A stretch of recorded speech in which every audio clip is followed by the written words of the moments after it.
Mayam kamay tawrige nungaidaribo ngasi video se kayo duna habada mayam agi ayam video da ko yamna hangbirakpa question ni haigadra natraga request ni haigadra ai mahing se karam haina khumgani ko asi question se ko yam hangbire ko mayam ayam comment da ko ayam video khudingi ai da ko message replies to bone ko kana da channel da already yaw bane ko ado mayam tongana tawna ko mahing se karam haina khumgani adu gidi oidabane ko video do khoi uring mahing kamai tawna khummaga ke ba khot ba adu gi video do sang bane ba adu sang du ko mayam da sum chinga ga yeng banana ra traga yeng thi phangdira khangje ko sum ai da sum hanga ya ba ko gi video khudinga yam bana mahing se kamai khumgani na traga no ro ba gi anu ba subscriber ram gani ba ko hang video sing do ado ngasi gi video se Especially ko, mayam comment mayam thabirak ko do, no mayam gini bo ko, mahing Instagram haina khumgani adu ki matang ko mayam video hau thuma mang ko video se ko chinga yeng bino bo ko phaja tawna yeng bo ko horak pudaki loe fau ba gyan ta na khang na bo ko aduga yeng mayam ke vai se makeup vai se ko ki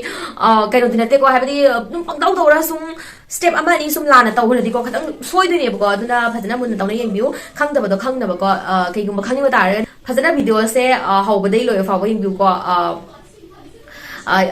important step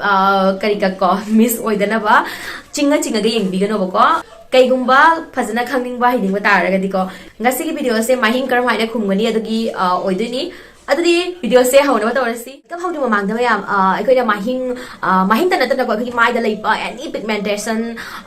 lei ba khot pa se ko loina khoina khum dragadi khum da bida makeup to ba taraga di mayam phajare ba mayam maram di ko kai gino hai bida yengu mayam aikoi mai se da ko ki hojik mai se yengo uring thong bagi dag lei ko aduga uring gi dag se ga igi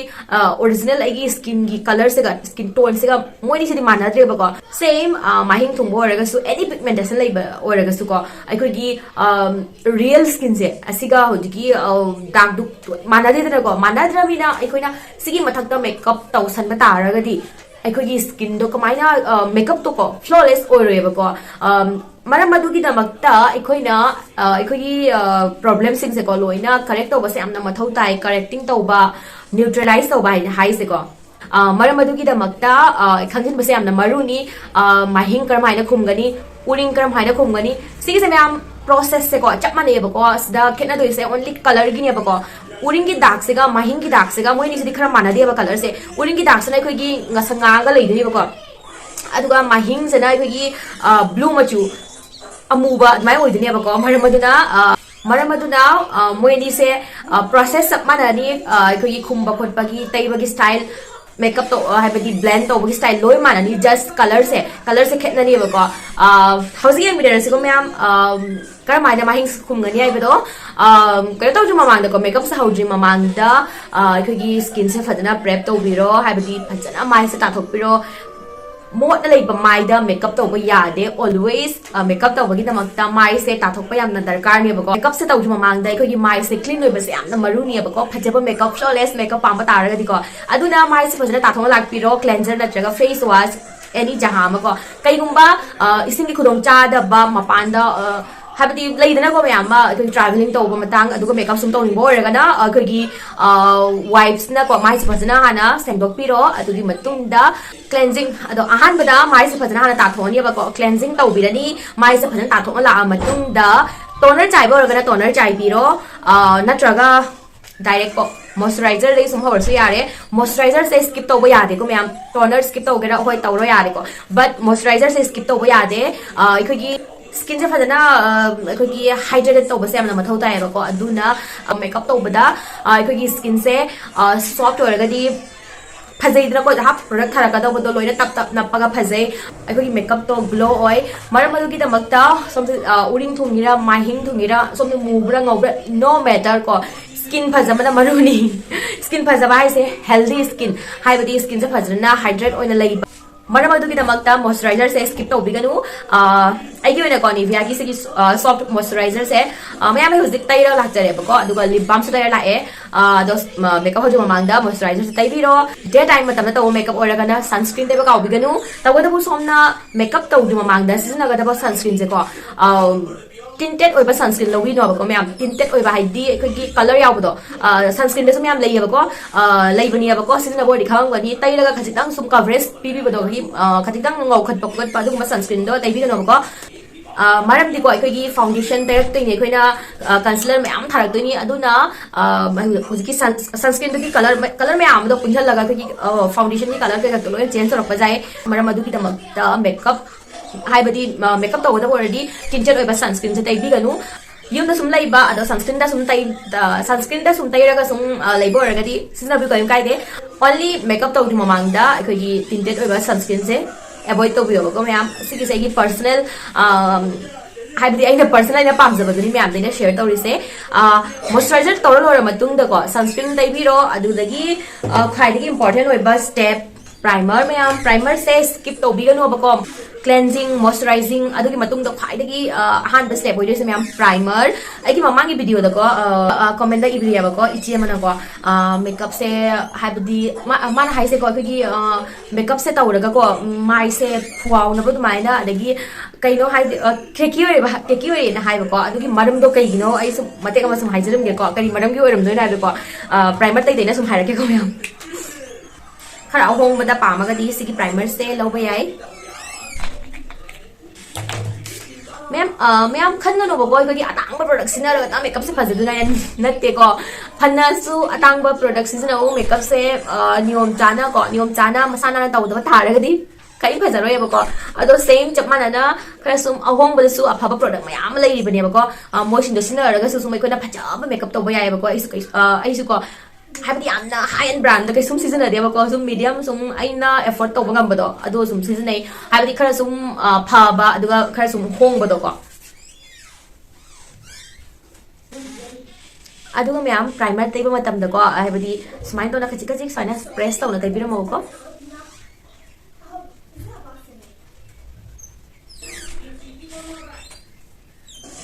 अलेम बदो को नक्सम सुम ना जनबिरो मो okay ma'am question दो कोई makeup तौर मतुंग दा माई से powder से का थार मतुंग दा दी भजदब दो ओय ना हाई ने बको फ्लॉलेस ओय दबको अदुगी दो करी मरम खोरम दो ना हाई दको पॉइंट खर हाई रखे बको सिगी से अदुम ना फॉलो तौबरा तौदबरा दो अदुगी दो सिगी से इंगु बको अहान बदा सिगी मरम ओरम दो से इखोइना मेकअप तौजु ममांग दा moisturizer kai kam ta tai da bita direct foundation thajan bako primer moisturizer sina da bita direct foundation thajan bako asi mor basu yai ko phare asi ki se primer tai ai moisturizer to ko adu sum to second point oram dei sana ai ki mai se ko yengo ai ki mai se hoji uring ki dak lei bako ado same mahing ki dak oraga su ko दाग दुक मयाम दो इखोइना neutralise तौदबिदा को इखोइना हाबदी दाग दुक मयाम दो इखोइना करेक्ट तौदबिदा डायरेक्ट फाउंडेशन थाजन बतारगदी इखोइ फाउंडेशन दो तैरा मतुंग द को हातंग मतुंग द कलर चेंज तौरागा याम मुसलागा अदगी मेकअप तो हाबदी बेस तो फजरोय बको अदोर बयाई सेकंड की पॉइंट थर्ड सना कई योरंगनी हाबदा को क्वांटिटी से को इखोइ फाउंडेशन खंगदे अदगी इखोइ compact की quantity से दरकार ताबस्तनी अब खुना लौदो से खुगी माई की कंडीशन की मतुंग इन को की माई द ए फाउंडेशन दे पम अनि क दरकार नि को सिदा को दुदत तबि द को फाउंडेशन मयाम मयाम टेक्शन तारगा दि खो अदुगी सोरगनी को सो खाइदगी आइना चिंगनबा म को प्रोडक्ट से खजितंग याम तैरंगनी अब को प्रोडक्ट से को खजितंग याम तैसलम गद्रा हाइना खल्लिबा को अदो येंगो अखोगी कैमरा से दि को कैमरा से दि YouTube वीडियो से को मयाम येंगो ऐसे YouTube वीडियो काने काने ऐसे कई हाइना दे को इसा मक से YouTube की वीडियो से मिने अब को अदो yengo koi sum normal like aina nammi ba kaino sidi phone degi ne ba cost degi yengo ya adga filter hap ke yaroi ado aina za tai ri kholi bisini sidi phajana uri but haujagan sidi camera atang ba cho ba blogger moi mayam degi ki makeup to yenguraga ko moi low quantity do chakmana nai khona low raga ko ma'am ज्ञान तारे को ma'am इन high से को हाबदी yengo mana quantity से pump से ahum mari low raga tai raina ko same chapmana na dom na follow to taragadi adugi do yare ba ko yengo camera da di ko light mayam do na kyam yam na light season re ba ko ai ki wona di ko ise hausi da mi sei sun habdi ai thong hang do ga ring light macha ma khani ba ko ring light macha ma ka sinara ga using video na mini aduna da ai reels dai khachik kha hadi ngan thong ne ba ko skin se ba ko ado light se yam ngai ko light se yam na sinari ngai gi ko gi product se mayam sinara se ko na du gi do u phangoi ba ko phone da ko maram adu gi da mak da mayam aina hai ba gi maram di aina si se hai ba gi maram di asisani ba ko hai ba di product ki quantity do ko aina sukam lawra haina do su mai lawra tai bi no ko adom gi mai ga my size adagi akagi skin tone skin texture condition loi pra khenari ne ko mara maduna song gi my da darkar taba product adu tang thalo bi ko karam hai lawuni product karam hai tai ni hai do ai hujik mathang su uchara ke ko aina hujik point khara hai se sigi sam tang avoid to raga yem bi ko song gi makeup se phajabra do so no gi comment dai gonda ibi ka do ni ko adagi matung da quantity na high re ko quantities khara yam na season ba oraga di hojiki problem do thokani adagi matung da ko concealer ko mayam yengo mayam aikogi mai sida ko lip na layering se lip na tawringai gi aikogi makeup se flawless oidini natural man duni ko artificial light tadi aina khara yam taisal laga su ko phone se kai su yam na khangoi but real life tadi yam na khetna gani ado mayam tasengna aina hai se ko tasengna ni ko aina hai se aina sum utliba tutorial makeup ki aina da taw sing se mayam over ai kalim tai de ko aina hujik mayam da utliba makeup sing se ko ai sum tawra ai sa su ko tawra ga sum pan da su chatli party khang de ama khang de ko ai sum chatli ba ko ado kay hani mayam se khang ga no ba ko ai mai hai na ai video de ngo ai aduma adumai kai na te mayam just ai mayam dai na khangali ne ba ko asi se oram ba su ya en hai ba gi kai no pi ni ko mayam I hope mayam clear mani adagi madam da ko compact se ko ai gi yengo compact se set tau duina ina koina amuk powder lawrani ko amuk smile tairani amuk lawrani amuk tai admai tau da na tya ko just only set tau gi na wat compact se na dunia ba ko yam na taisan ba tar ga di makeup se pokhai ga ni ba ko cracky ora ga ni ba ko aduna mutang production lawra ga smile sum khara tapi tau na sum tau bi ni yam video phajana mun na yeng lu phajana tau na ching da bi da khot bi da phajana aina tau be mong ama ma no phajana tau na yam yeng lu ba ko adagi tau view makeup to yam na phaja ga ni ko kaim khan no ko tap na sum taw ra ga hujik beginner oi bagi or ma se ai ko sum taw sum hai rak toi ni mai hai ba se yam hai la dio ko ado hore se ko hujik sigor ma se ai aduna aina hai ba point mai am se am tang taw ra ga yim dio ko ado hujik uchara ke kamai taw ni ha ba do primer se tai re ko primer se tai loi pa ga khoi na foundation thajan ga da ba na te ko yam aina hujik su panja gre ai gi skin gi problem se dio ko ai gi skin se hujik ai gi mai ai mai ki condition jing bi ko ai ki mai da hujik kai dark se kalino mahin ki dark la uring ki dark la pigmentation kalino ko sigi ki se han de correct to gi mathau tai ko ai gi na di hujik ai gi uring ki dark khar la ye ko yengo uring thung gi bagi dark aduga uring gi ano no ba uring ko asigi se ina correct to da makeup to batara ga di ai ki makeup se flawless oi roi phajaroi mara ba tu nai khona makeup to di mamang da neutralize to mathau tai asigi da maktai khona kali sina ni hai ba do yen minasi ngasi ki video si mahin khumbagi oi doni na ai se hujik mahin di leite ko adu ora ga su ko mayam da sum confuse oi dana ba color se ko ai dark se ko mahin ni khala ga sum mayam da uchara ge mahin gi dark uring gi dark ai koi gi pigmentation men na ba gi da maktai khoina asigumba ko color palette se ma mathau tai ba ko sigi se color corrector ko ya ba sigi se mayam color corrector ko gi I know uting se ko sige inside kini inside pro concealer palette asik se amne affordable loi ba yam na khong ba ko ma'am dai na haizaning ba di ko kai gum ba ko hosu makeup se sum tambagi sum long ngor ga di sige se yam na khong ya ba lo ga sin ba yai but yam na long lasting oi ba makeup ha ba di ayuk tagi taw ga sum nung khang ho ba taw da ba attend taw da ba ga di asik mo production ai long lasting oi asigi se ko koi gi pung ani ahum hai pung bai manga ko pung mari manga bo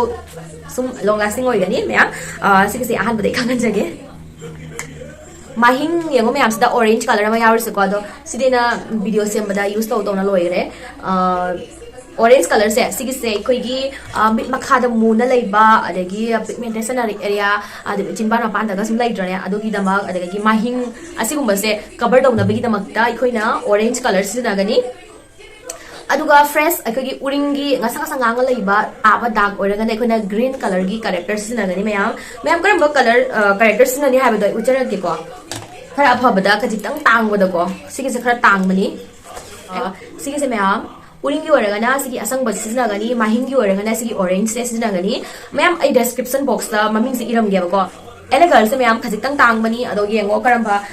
sumi budget la ko lo biro ko ado sigi sum yai mayam ina high re ko yam na hena long lasting pa makeup oraga di sigi se yam na hena long lasting oi roi but pung mari manga gi makeup oraga di ko sigi se sum yai sidena ba ꯑꯗꯨꯒ ꯃꯌꯥꯝ ꯌꯦꯡꯉꯣ ꯃꯍꯤꯡꯁꯦꯀꯣ ꯀꯌꯥꯝ ꯌꯥꯝꯅ ꯊꯨꯡꯅꯀꯣ ꯑꯩꯈꯣꯏꯒꯤ ꯃꯍꯤꯡꯁꯦ ꯃꯨꯁꯤꯟꯅ ꯇꯥꯔꯤꯔꯥ ꯅꯠꯇ꯭ꯔꯒ ꯈꯖꯤꯛ ꯈꯖꯤꯛ ꯌꯥꯝꯅ ꯂꯥꯏꯠ ꯑꯣꯏꯅ ꯇꯥꯔꯤꯔꯥꯀꯣ ꯁꯤꯒꯤꯁꯦ ꯌꯦꯡꯉꯣ ꯃꯌꯥꯝ ꯑꯣꯔꯦꯟꯖ ꯀꯂꯔꯁꯤꯒꯁꯨ ꯃꯥꯟꯅꯗ꯭ꯔꯤꯁꯦ ꯁꯤꯒꯤꯁꯤꯅ ꯈꯔ ꯗꯥꯔꯛ ꯑꯣꯔꯦꯟꯖꯅꯤ ꯁꯤꯒꯤꯁꯤꯅ ꯂꯥꯏꯠ ꯑꯣꯔꯦꯟꯖꯅꯦꯕꯀꯣ ꯂꯥꯏꯠ ꯑꯣꯏꯅ ꯇꯥꯕ ꯗꯥꯛꯇ ꯑꯁꯤꯒꯤ ꯑꯣꯔꯦꯟꯖꯁꯤꯅ ꯐꯖꯅ ꯀꯚꯔ ꯑꯣꯏꯕ ꯌꯥꯝꯅ ꯗꯥꯔꯛ ꯑꯣꯏꯁꯟꯕ ꯑꯩꯈꯣꯏꯒꯤ ꯀꯩꯅꯣꯗꯣ ꯗꯥꯛꯇꯣ ꯑꯗꯨꯗꯗꯤ ꯁꯤꯅ ꯌꯥꯔꯣꯏꯕꯀꯣ ꯁꯤꯒꯨꯝꯕ ꯈꯔ ꯃꯝꯖꯟꯕ ꯑꯣꯔꯦꯟꯖꯁꯦ ꯁꯤꯒꯤꯁꯦ ꯃꯊꯧ ꯇꯥꯔꯛꯀꯅꯤ ꯁꯨꯃꯥꯏꯅ ꯇꯧꯕꯁꯦ ꯂꯧꯕꯤꯌꯣꯕꯀꯣ ꯗꯥꯛ ꯄꯤꯒꯃꯦꯟ ꯑꯣꯏꯔꯒꯗꯤ ꯑꯗꯣ ꯁꯤꯁꯤꯅ ꯀꯩꯗꯧꯋꯦ ꯍꯥꯏꯕꯗ ꯑꯩꯈꯣꯏꯒꯤ ꯑꯟꯗꯔ ꯑꯥꯏ ꯑꯦꯔꯤꯌꯥꯒꯁꯦ ꯈꯖꯤꯛꯇꯪ ꯕ꯭ꯔꯥꯏꯠ ꯑꯦꯟ ꯑꯞ ꯑꯣꯏꯍꯟꯕꯒꯤꯗꯃꯛꯇ ꯁꯤꯒꯤꯁꯦ ꯁꯤꯖꯤꯟꯅꯩ ꯑꯩꯒꯤ ꯑꯣꯏꯅꯗꯤ ꯃꯌꯥꯝ ꯏꯟꯁꯥꯏꯠꯀꯤ ꯁꯤꯖꯤꯟꯅꯔꯒ ꯃꯌꯥꯝꯗ ꯎꯠꯆꯔꯛꯑꯒꯦ ꯁꯨꯃꯥꯏꯅꯀꯣ ꯕ꯭ꯔꯁ ꯑꯃ ꯃꯊꯧ ꯇꯥꯔꯒꯅꯤꯀꯣ ꯀꯩꯒꯨꯝꯕ ꯕ꯭ꯔꯁ ꯂꯩꯇꯕ ꯇꯥꯔꯒꯗꯤꯀꯣ ꯈꯨꯠꯅ ꯁꯨꯝ ꯇꯧꯕꯤꯌꯨ ꯀꯩꯝ ꯀꯥꯏꯗꯦ ꯑꯩꯈꯣꯏꯒꯤ ꯔꯤꯡ ꯐꯤꯡꯒꯔꯁꯦ ꯁꯤꯁꯤꯅ ꯁꯨꯃꯥꯏꯅ ꯂꯧꯔꯒꯀꯣ ꯁꯨꯃꯥꯏꯅ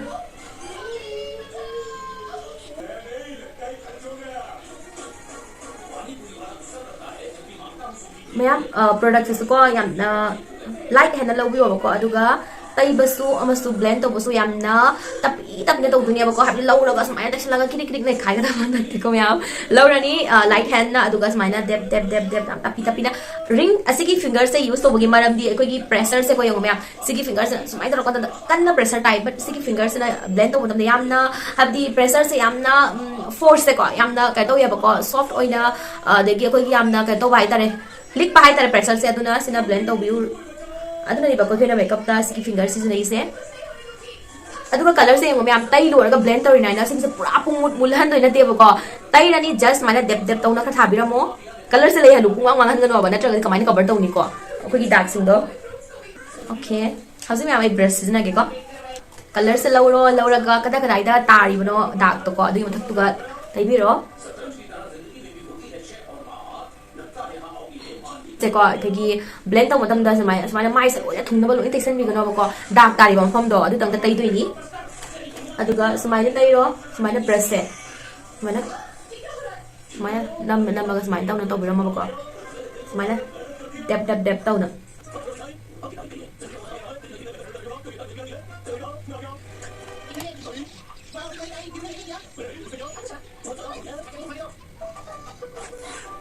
blend tawna mayam yengo sumai chingoi ko sumai chingoi ko mayam aina panjare ko sumai na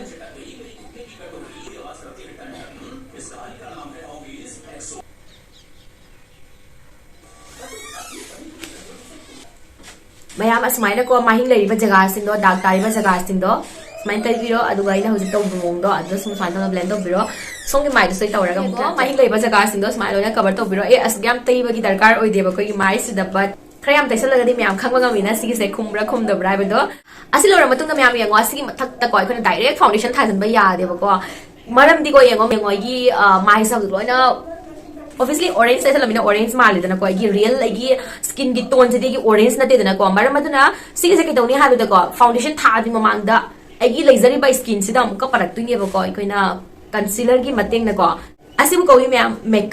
makeup haidi mayam asini ba ko ikogi mi khuding ma ko loi pra ma perfect na te ba ko ikogi mais da haidi event tone oi da by skin se amada muba amada ngauba dag du mayam se loina phabdi marang ba adagi dag taba mahingi uringi sipuro maksa loina koina cover do dunia ba concealer gi mateng na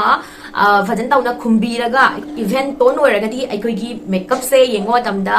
flawless makeup oi dunia ba ko yam maram adu gi damakta hauzik skin tone ga chana ba concealer ma lawrani hauzik aduga asgi mathak sida taibiramani ba ko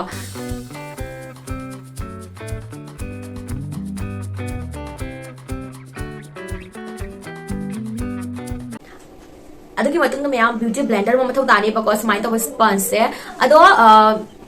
sponge lawo na da mayam leiraga direct ekona season ga da natte ba ko dry sponge lawo da natte blend to bagi da mak ko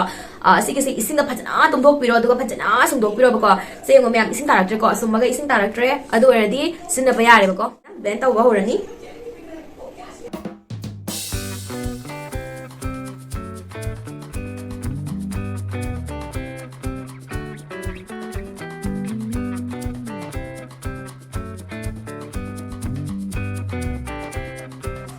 mayam yago hojik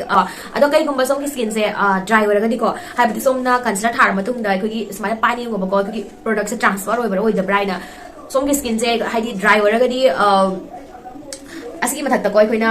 loose powder na ko amuka set to bagi darkar ta deba ko kai gumba product se yengo pai na yam nap nap lau ba yam transfer orak pa ta ra ga di ko kai tong ni ha ba da ko smai to loose powder se lorani loose powder se loraga just ko sponge sama loro ko just dep to biro hajana product to kan thok biro aduga smai na amu smai sum na pira mo asu yam man re ko just only product se mayam yam da bida smai na pira mo loina da ko kai maram kino hai ba da sigi se smai na kai to do no hai ba da ko koi gi hojik tai hiba color mayam do foundation do ga punjan da na ba ko foundation do ga punjan ba ta ra ga di foundation ki color do change to ra ga di na ko smai na to ro ki mai da le ramba problem mayam do loina correct to ra bani na khoina foundation tha ba yare hojik apam ba foundation ma la ra tai bi ro hoi som ki mai se yam dag du yam na leibo ra ga di ko full coverage oiba foundation lo view ado ita ra ga di fatan tauna cover to gani ba ko kai gumba full coverage pam da ba ta ra ga di medium coverage ki foundation sum tai view kai kai de ai ma da su ko hojik full coverage ki foundation se leite ba ko ai se medium coverage ki foundation na season ai full coverage ai season de ba ko ado ai na sum hana season gi ba ko khara sum aphaba mani kano da description box ai maming izaram ge ba ko ado description box check to view hojik foundation Maybelline gi foundation season ado ni hojik mayam foundation logo matam da su koi khoina foundation se lauraga daklauna brush natraga beauty blender na daklauna lauraga mai da sayan thoma tai bu da mai tai ga da natte ahan ba da foundation lobi ro ko lauraga darka ta badang ta methok pi ro adugi matung da phajana mix to biwa ba phajana mix to biu magi ama mahi lang ba do gi mahi lang ba ama da tha ba oi da na ba ko aduga phajana ekoi gi do do tawna mai se loina thungna ba sandok piu aduga phajana blend to thok asina kai to ha ba da do to na sando aga to basana khoi gi mai da foundation je amada likpa amada yamba ore ba ko fazana evenly on the spread to ra bani nei khoina blend to da su nungai re aduga yeng ba su fajare mayam yango smile to biro aduga any khoi mai da le ramba dag du mayam da loina cover ora ni hojik kai to ni ha ba da ko concealer ma launi concealer se mayam yango hojik ki dag du khumbai thabak ti lore ba ko khoi concealer se kai gi sin nei no ha ba da ko ai khoi yango ma layer mayam to hi bani na khoi gi mai se da hojik ko flat ora lai re ba ko na mai se light oi ba pot se nei se ko khoi gi mai se ha ba di naksan na uhna ba gi da mak tani ha ba di ngan thok na uhna ba gi da mak tani ba ko aduga amama product sinari se ko khoi gi area se picture na ba gi da mak ta mayam gyan da re ko ꯑꯩꯈꯣꯏꯒꯤ ꯀꯩ ꯍꯥꯏꯅꯤ ꯃꯤꯠ ꯃꯅꯨꯡꯁꯤꯗꯤ ꯈꯔ ꯀꯩꯅꯣ ꯇꯧꯋꯤꯗꯅ ꯀꯨꯠꯅ ꯂꯩꯗꯅꯀꯣ ꯑꯁꯤꯒꯤꯁꯦ councillor ꯑꯉꯥꯟꯕ ꯑꯃ ꯇꯩꯕ ꯇꯥꯔꯒꯗꯤ ꯑꯩꯈꯣꯏꯒꯤ ꯃꯤꯠ ꯃꯈꯥꯗ ꯀꯟꯁꯤꯂꯔ ꯑꯉꯥꯟꯕꯁꯤ ꯇꯩꯕ ꯇꯥꯔꯒꯗꯤ ꯑꯩꯈꯣꯏꯒꯤ ꯃꯤꯠꯁꯦ ꯌꯦꯡꯕ ꯃꯇꯝꯗ ꯐ꯭ꯔꯦꯁ ꯑꯣꯏꯊꯣꯛꯄꯀꯣ ꯈꯔ ꯁꯨꯝ ꯉꯥꯟꯊꯣꯛꯅ ꯂꯩꯔꯒꯗꯤ ꯌꯦꯡꯕ ꯃꯇꯝꯗ ꯐꯖꯩ concealer samna haribada mayam hauzik flat oil leibani na ko koina contours na mais da ko khara sum amamba adegi angan ba smaina khara sum kaino pipi basena ko phazai ai tare ta tai ni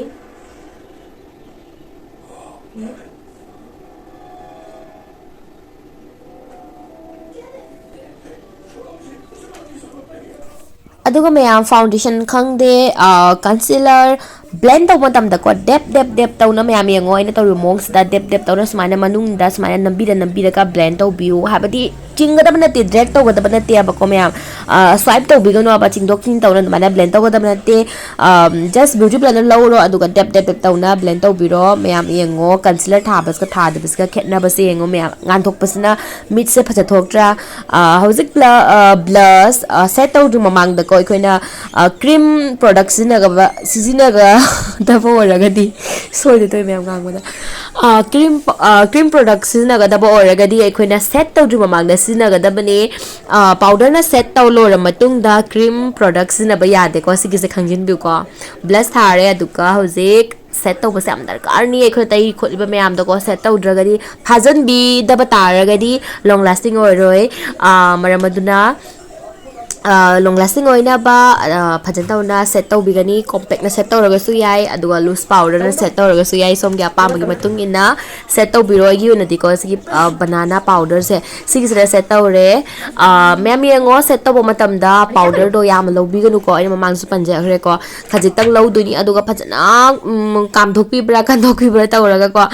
set tau bi ba ko adui matung da brush ma lo raga na thok piro sum lo re mem so mayam ngasi video se asini yengo mayam hojik ai mai da le ba dag du loi pra loi khum gre ko hojik ai lipstick khajang tharaga la e pisumi ga la e atai kai character mayam yengo hojik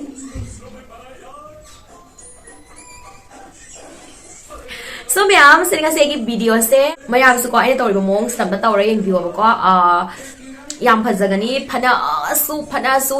ka to ba ko mahing yam na thungbo ra su lopra ma cover oi gani mahing thungi adu thungya na ka to bi go na ba ko cinta to bi go no ba ko mayam cinta to ngai gi ko mahing se phaba nga moi adu ga mayam asna ko makeup na sung hojiki ki sung cover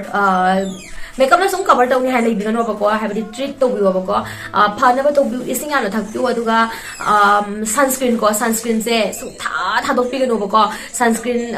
ai ko mahing se di ko nu sa da yam na chat laga hen bane ba ko aduna permanent phana ba hot na view ado fadri ba wanang ba di ko sum makeup na kaina sum me laga sum to bi kai kai de habadi nuai ta to bi no ko me kai hai no khoi mi pro loi phajani ngi tani ado khoi phajani ngi hai di ya de ba ko ai mai is sung uring thung mani uring sung thung ni dak tum lei ba ko sum ado ko sum uring thung ni mai hing thung ngai sum nuai ta ta ra di pha ba gi mo ta he na mo helak kani aduna sum treat to bi adu gi phana ba sum hona bi so me am ngasi gi video se me am ta kanar ga na khanjei kai gumba sum khang da ba adegi confuse lei ba khot pa orga su comment da so idana ki biramo ba ko aduka ai gi hoji ta oriba steps sing se ko ta ora matung da comment da ko laga so idana hai biro ba ko sigi se work to bra fa bra phatta bra kana da bra har so idana ki biramo ba ko mayam na sum comment ha birak ba like to birak ko de su ko motivate oi ba ko video na no ba sum semning ba gi ko ngase gi video se me matang asida sum loi sanjarage bye